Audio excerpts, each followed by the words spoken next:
Hi, my name is Jason Bull, and I'm here today to make an announcement, as well as discuss a topic that most everyone loves to complain about, but most do not really want to take the time to learn the facts nor get involved in.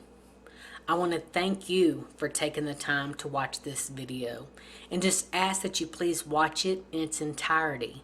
Don't just hear something, prejudge, and tune it out, because you might be surprised. One of the greatest problems in our society today, often we only hear what we want to hear.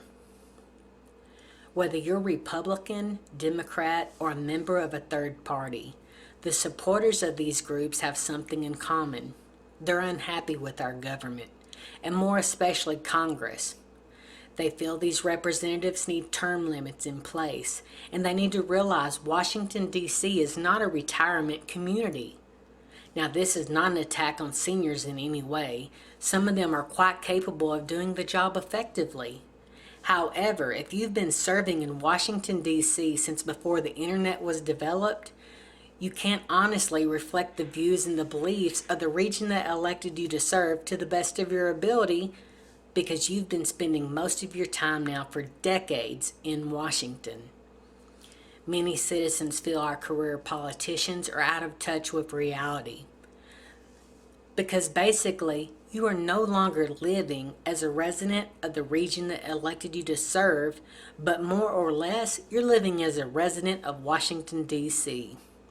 Your viewpoints now reflect the lobbyists you encounter on a daily basis more than the people who elected you to serve in the first place. Americans do not have to be brain surgeons to see a politician work to keep a campaign promise, but many others are never even addressed. As an example, our president promised through hope and change to initiate government health care as well as immigration reform within a year. His political party had control of both houses of Congress for 2 years when this issue could have been handled with virtually no issue at all. But it was never even addressed. Now it is being used like a carrot dangling in front of a mule to entice it to work. This is being done for political reasons, simply to get you to donate more campaign funds and give voter support. If it was truly an issue that a politician or a political party supported, it would not have been placed on the back burner, but it would have been handled with little or no opposition in both houses of Congress. Now, although my example is a Democrat, they're not the only ones that do this. Both parties use gridlock to their advantage, and they profit from it. We, the American people, we're the losers in all of this. The writers of our Constitution planned a beautiful thing. They knew that people had different views based upon different lifestyles, socioeconomic issues, region they lived, and later sex and race were included. The purpose of our government is to allow all these different views to be represented and heard. Our government was not established to do nothing but sit in gridlock. Our government was established so these different views could come together and work out compromises in the best interest of the United States. The key word there being united. Our politicians now are clearly not working on compromises and united. Rather, they sit on their side of the aisle in gridlock and demand all or nothing. They still earn a paycheck, and it seems sometimes we elect them and they get paid simply to hold a press conference and tell us why they are unable to do their job. Our great nation would never have been created with our current approach to leadership. Just imagine how successful the colonists would have been if there were two clear groups of rebels. Instead of focusing our attention on seeking independence, we were fighting amongst each other because one group felt that the nation's capital, if created, should be in New York, but the other group felt no, it should be in Georgia so the weather conditions are better. The harsh reality, we all lose when we're unable to work together towards compromise. It's a give and take relationship. Everyone gives up a little, but ultimately we're all united and succeed. Our society is focused on labels and which ones you wear. Like I'm an African American. I'm a Mexican American. I'm a Republican. I'm a Democrat. Regardless of the labels that you choose to place upon yourselves, those who wish and seek to do us harm have one label on every one of us: American. It's time we stop waging war with each other and instead focused our time and attention on true concerns and true enemies. I'm also here to state that I'm tired of choosing between the lesser of two evils. Congress has horrible approval ratings, yet when discussing a possible new president, their names are the first ones mentioned. This makes as much sense as having a bad boyfriend or girlfriend, and then suddenly deciding it'd get better if we just get married. If they don't please us with their current position, we can't assume that things will get better with a promotion. Sometimes, if you truly want to change the system, you don't keep promoting from within. You look outside for a fresh face. The old saying goes, lead, follow, or get out of the way. I feel our current administration is very good at talking and telling you only what they want you to know, but they're always playing catch up from the golf course. We need leadership that's capable of going off desired course to handle new issues that arise. The sad reality is we send politicians to Washington when we need to be sending leaders. A leader doesn't have to have the most money. A leader doesn't have to lead by force. A leader doesn't need his pen and his phone, nor even to instruct. A true leader leads by example. Therefore, I'm announcing my intentions to run for the office of President of the United States of America in 2016. I'm tired of following or getting out of the way for those who lack true leadership ability. Some people are only concerned with labels, and they're immediately going to ask, well, are you a Republican or are you a Democrat? Well, the truth is, I'm an independent conservative. I believe in electing the best person for the job. Both parties have some good people, some not so good people, and some just flat out insane people living in denial. I share my birthday with a great man, Dr. Martin Luther King Jr. He hoped that one day a person would be judged based upon their character rather than their skin color. Sadly, our first black president was not King's dream becoming reality. Many of the people that voted and supported Obama did so because of the color of his skin, and his character was hidden and sealed in his public records. However, my hope is that people will vote and support me in my bid for presidency based upon who I am and what I stand for, not the color of my skin, nor the letter beside my name. The sad reality, I cannot win a bid to the White House as an independent, or a member of any third party for that matter. We have a two-party system with the way our electoral process is handled at the presidential level. If I ran as an independent, any vote for me honestly would be a wasted vote. Therefore, since I am financially conservative, I will be running as a Republican. Another reason is I know many of the issues and the lies used to stand for them that liberals use. However, I do give them credit. They can get what they stand for together and obtain voter turnout. Republicans, well, they lack leadership. They're rightfully viewed as the no party. They want to tell everybody, no, it's a bad idea, but they fail to tell people what they stand for and how they propose to tackle issues. You can't get support from people when you just want to say, no, it's a bad idea to everything without telling them how they can get the job done. I'm also going to state to you people, our elected officials work for us. We the people founded this nation. Our elected officials have forgotten that. They work for us, but they believe we work for their benefit. Some people are also going to ask, why do you think you're qualified to be president? Well, I'm educated, rational, and I've served in local government where representatives work directly with the citizens who elected them, not for a political party nor a wealthy donor. I do have some ideas, and I'm going to share them here in a moment. But at the same time, I know my job as president is not to use my pen and my phone to make up my own laws. It's to enforce the laws that Congress has made. If Congress doesn't work, a pen and a phone are not needed. But some southern ingenuity to baling wire and duct tape the doors shut so they can't eat, sleep, nor take a bathroom break until they decide to pull their heads out of their butts and do what they're elected to do, that might be called for. I have friends of different religions, political affiliations, gender, sexual orientation, race, and age. Many of them believe Ronald Reagan was a good president. Did Ronald Reagan have all the answers? No, he did not. He was a good speaker and communicator with the people. But what made Ronald Reagan so effective was that he surrounded himself with good, knowledgeable people.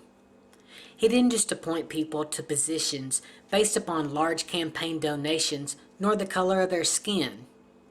Reagan, with his support staff, developed plans for the various possible outcomes to several different situations. That's the sign of a true leader and not a politician just trying to play catch up for political donation or voter support. Now, every political leader is not going to be able to predict everything. We can't predict forces of nature, as an example. Hurricanes, earthquakes, tornadoes, fire, flood, drought, and even large outbreaks of sickness will occur.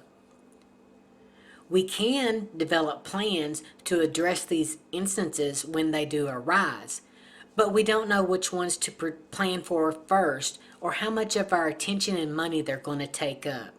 So yes, there will be surprises for us all. But every press conference for a true leader should not be to announce, well, I'm just learning about this like all of you on the news. I heard on the news. I first learned about it from the same news reports that I think most people learned about this. When did the president find out about the Department of Justice's subpoenas for the Associated Press? He found out about the news reports yesterday. We get intelligence reports for a reason, and we need a leader that's going to go to the intelligence meetings, listen, and actually use the information obtained. Above all, I am no different than any of you. I am a human, I make mistakes, and I've made several in my life.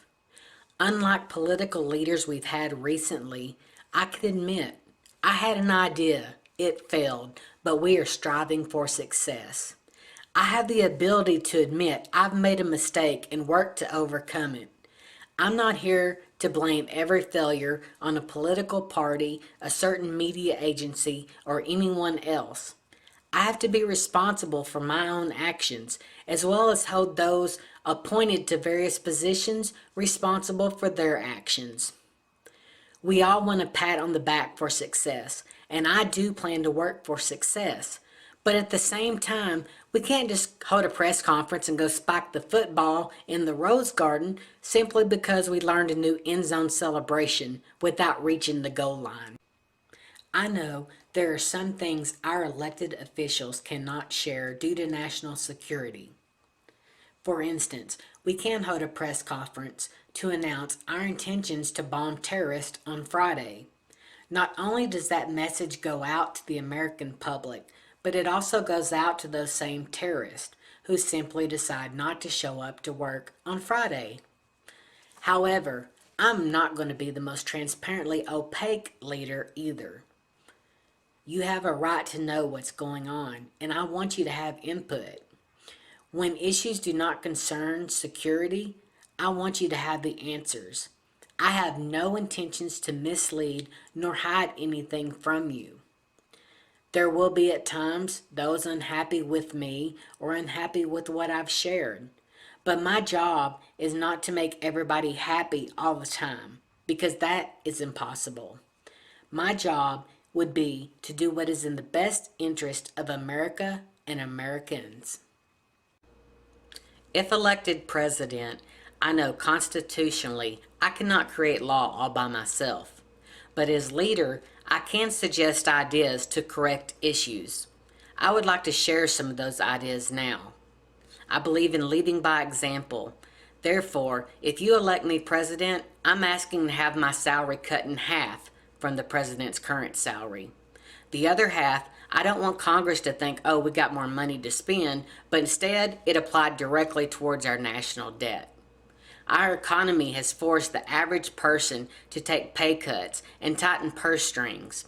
Our elected officials should be no different, especially since their policies created our current economic status.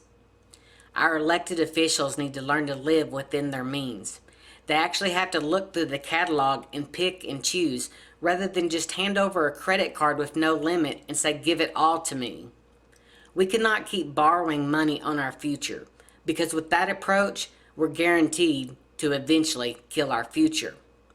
Anything I can do to take the burden of that debt from you, your children, and even your children's children, I will do. My second idea addresses multiple issues.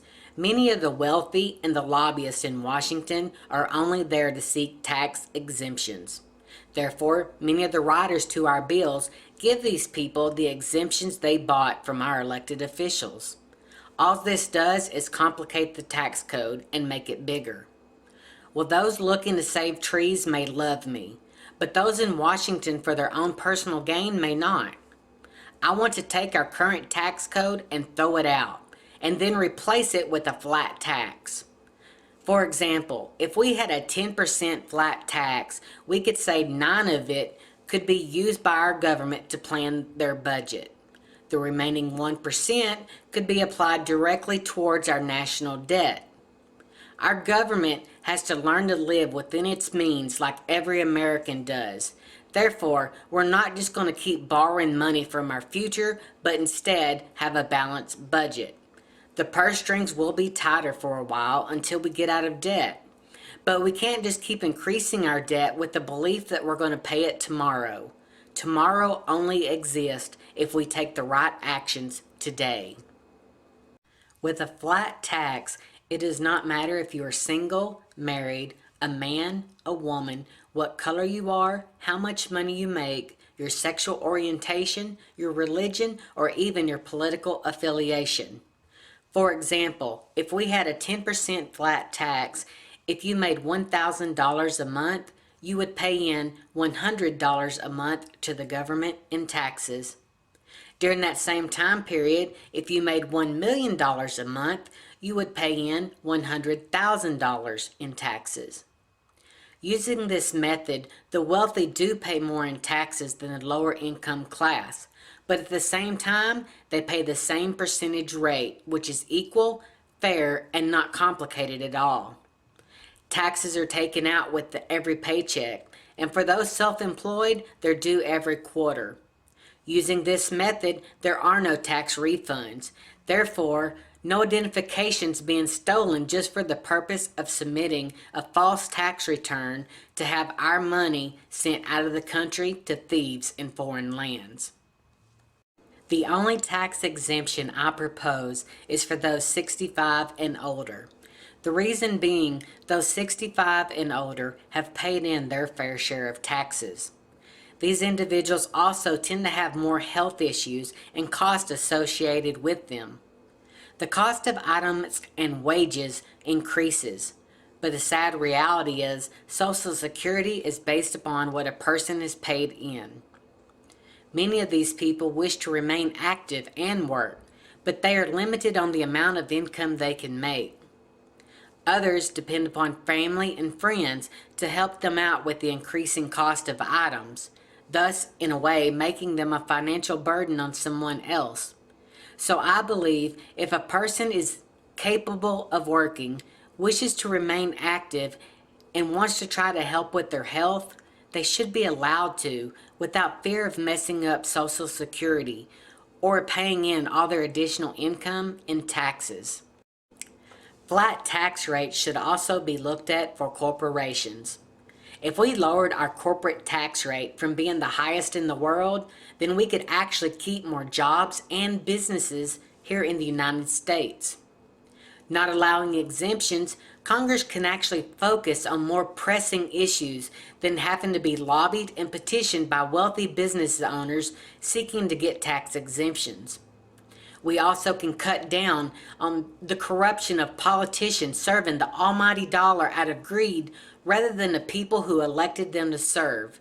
So ultimately, this plan removes confusion about the tax code, the ability to influence and alter it from the wealthy.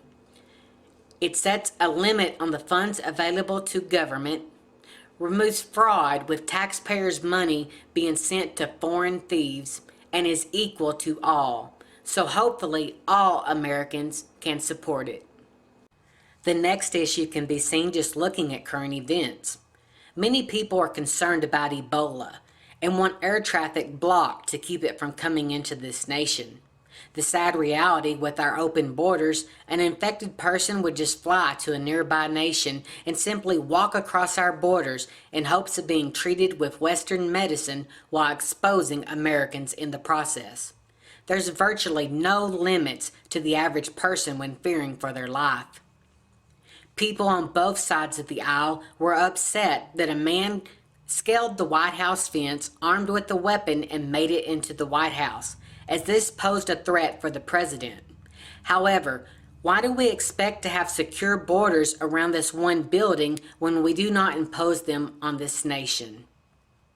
Some people will play on emotions, and they're going to claim that securing our borders is racist.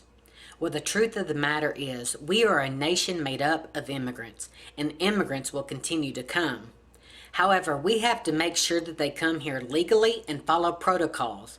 Doing so, we can enforce that they obey our laws or they're no longer welcome here. Despite what some claim, this is not about race nor punishment to our southern neighbors. What many people fail to realize, the same border that Juan crossed in order to work, support his family, or escape violence, Muhammad Akbar crossed strapped with a bomb with the intentions of doing harm to Americans as well as Juan. Just as we secure our borders around the White House to prevent those who wish to do harm from gaining access, we have to secure our borders around this nation to prevent those who wish to do harm or have done harm from entering. We need checkpoints in place and ways people can legally enter, but at the same time, limiting access to those who have done harm or wish to do harm. The truth of the matter is, bad people come in all races. Securing our borders is not about keeping out a certain race of people, but rather keeping bad people out for the safety of all races. With the threat of bad people removed, we can then deport those here illegally who have done harm instead of putting them back out on the streets to beat, rob, rape, or kill others again. Now, there are many here illegally that mean no harm, that wish to live safely and contribute. With secure borders, we can discuss methods to deal with this issue.